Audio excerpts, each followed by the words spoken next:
بسم اللہ الرحمن الرحیم۔ درس نمبر 21 اور اس درس کا موضوع ہے نبوت پر ایمان کی ذمہ داری۔ آج کے درس میں ہم اسی بنیادی ترین مسئلے کی طرف توجہ کریں گے کہ ہم ہر روز اپنے کلمے میں، اذان میں، نماز میں یہ گواہی دیتے ہیں کہ اشہد ان محمد الرسول اللہ، کہ محمد اللہ کے رسول ہیں۔ اب یہاں پر سوال یہ ہے کہ کیا یہ گواہی صرف زبان سے ادا کر دینا کافی ہے، یا اس شہادت اور اس گواہی کے نتیجے میں ہمارے اوپر کوئی ذمہ داری بھی عائد ہوتی ہے؟ یہی سوال اس سے پہلے توحید کے باب میں بھی ہمارے سامنے آیا تھا، جب ہم کہتے ہیں کہ اس کائنات کا ایک خالق ہے، مالک ہے اور اس کا ایک رب ہے، تو کیا یہ صرف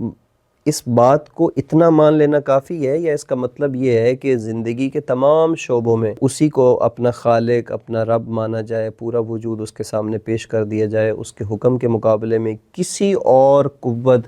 کسی اور نظام، قانون کو قبول نہ کیا جائے؟ یہی توحید کا عملی مفہوم ہے۔ بالکل اسی طرح جب ہم نبوت پر ایمان لاتے ہیں تو یہ ایمان بھی ہم پر ایک ذمہ داری عائد کرتا ہے۔ نبوت پر ایمان محض عقیدے کا نام نہیں ہے، بلکہ نبوت پر ایمان یہ محض ایک عقیدہ ہی نہیں ہے کہ جس میں ایک چیز کا اقرار کر لیا جائے اور پھر بس، اور اس کے بعد کوئی ذمہ داری عائد نہ ہو، بلکہ نبوت کا اقرار در حقیقت ایک عہد و پیمان ہے، نبی کے ساتھ ایک عہد ہے، اور اس عہد کے تحت بہت ساری ذمہ داریاں ہمارے کاندھوں پر آتی ہیں۔ سب سے پہلی ذمہ داری ہماری یہ بنتی ہے کہ وہ نبی جس عظیم بوجھ کو اپنے شانوں پر اٹھائے ہوئے ہے، جو انسانیت کی عظیم عمارت کی بنیاد رکھ رہا ہے، میں اس مقصد کے حصول میں اس کا ساتھ دوں، یہ پہلی ذمہ داری ہے۔ اور وہ پیغام جو نبی میری ہدایت اور میرے کمال کے لیے لایا ہے، میں اسے بصیرت کے ساتھ سنوں، اسے سمجھوں اور اس پر یقین لاؤں، اور اپنی عملی زندگی میں اس کے مطابق عمل کروں۔ جب انبیاء اپنی اجتماعی جدوجہد کا آغاز کرتے ہیں تو معاشرہ لازماً دو حصوں میں تقسیم ہو جاتا ہے، دو صفیں وجود میں آ جاتی ہیں۔ ایک صف میں ظالم، مفاد پرست، استحصال کرنے والے طبقات، طاقت اور دولت کے پجاری، اور جو دوسری صف بنتی ہے اس میں تمام مظلوم، محروم، کمزور اور حق کے متلاشی لوگ کھڑے ہو جاتے ہیں۔ تو پس پھر یہیں سے انسان کا اصل امتحان شروع ہو جاتا ہے، اور پھر اسے یہ فیصلہ کرنا ہوتا ہے کہ میں کس صف میں کھڑا ہوں، ظالموں کے ساتھ یا انبیاء، مصلحین اور صالحین کے ساتھ۔ انسان یہ دیکھتا ہے کہ ظالم کے پاس طاقت ہے، دولت ہے، اقتدار ہے، افراد کی کثرت ہے، اور دوسری طرف وہ دیکھتا ہے کہ انبیاء کی صف میں وسائل کم ہیں، افراد کم ہیں، مشکلات زیادہ ہیں۔ یہاں پر مفاد پرست اور کمزور ایمان والا انسان یہ سوچتا ہے کہ اگر میں انبیاء کی صف میں آیا تو مشکلات اور قربانیاں دینی پڑیں گی، اور اگر میں ظالموں کے ساتھ ساز باز کر لوں تو زندگی پرسکون رہے گی۔ یہی وہ مقام ہے جہاں کچھ لوگ ایک درمیانی راستہ تلاش کرتے ہیں، اور وہ کہتے ہیں کہ ہم مسلمان بھی رہیں، رسول اللہ کا کلمہ بھی پڑھیں، لیکن رسول اللہ کے مشن میں شامل نہ ہوں۔ یہیں پر قرآن مجید یہ فیصلہ سناتا ہے سورہ انفال کی آیت نمبر 74 میں کہ والذین آمنوا وہاجروا وجاہدوا فی سبیل اللہ والذین آووا ونصروا اولئک هم المؤمنون حقا لہم مغفرۃ ورزق کریم۔ اور جو لوگ ایمان لائے اور انہوں نے ہجرت کی اور اللہ کی راہ میں جہاد کیا، اور جنہوں نے پناہ دی، مدد کی، وہی لوگ سچے مومن ہیں۔ تو یہاں پر ایک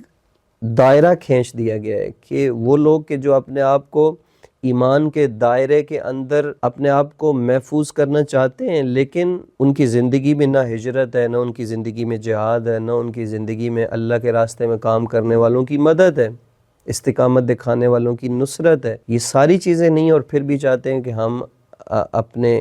اعتبار سے مومن باقی رہیں۔ تو قرآن کہتا ہے کہ یہ مومن نہیں ہے، حقیقی مومن یہ لوگ ہیں کہ جن کی زندگی میں یہ سب کچھ ہے۔ لہٰذا روایات کی روشنی میں بھی جہاں پر امام معصوم نے یہ فرمایا کہ الساکت اخو الراضی، جو بھی باطل کے مقابلے میں خاموش ہے وہ اس پر راضی ہے، اور فرمایا کہ من لم یکن معنا کان علینا، جو ہمارے ساتھ نہیں ہے وہ ہمارے خلاف ہے۔ اور ایک اور قاعدہ، من رضی بعمل قوم فہو منہم، جو کسی قوم کے برے عمل پر راضی ہو گیا، کسی بھی عمل پر راضی ہو گیا، وہ اسی میں شمار ہوگا۔ آپ دیکھیے واقعہ کربلا میں ہمیں عملی مثال جو ملتی ہے عبید اللہ بن حر جوفی، یعنی ایک مشہور جنگجو، شاعر، کوفہ کا بااثر آدمی، جب امام حسین کربلا کی طرف بڑھ رہے تھے تو وہ جان بوجھ کر کوفہ سے باہر نکل گیا تاکہ اس کا امام کے ساتھ سامنا نہ ہو، لیکن جب امام کی اس سے ملاقات ہوئی، امام علیہ السلام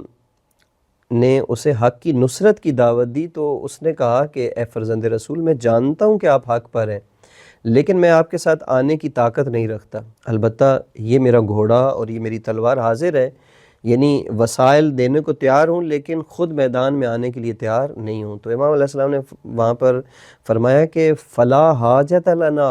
فی فرسک، ہمیں تیرے گھوڑے کی ضرورت نہیں ہے، ولا فی سیفک، اور نہ مجھے تمہاری تلوار کی ضرورت ہے، مجھے تو تمہاری ضرورت ہے۔ اگر ہماری مدد نہیں کر سکتے تو یہاں سے چلے جاؤ تاکہ ہماری فریاد سن کر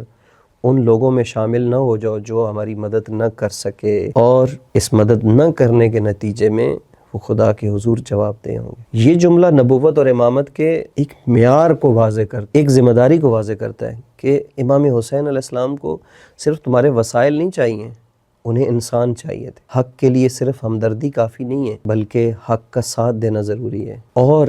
غیر جانبداری، نیوٹرل رہنا حق اور باطل کی جنگ میں ایک جرم ہے، اور حق کو پہچان کر اس کا ساتھ نہ دینا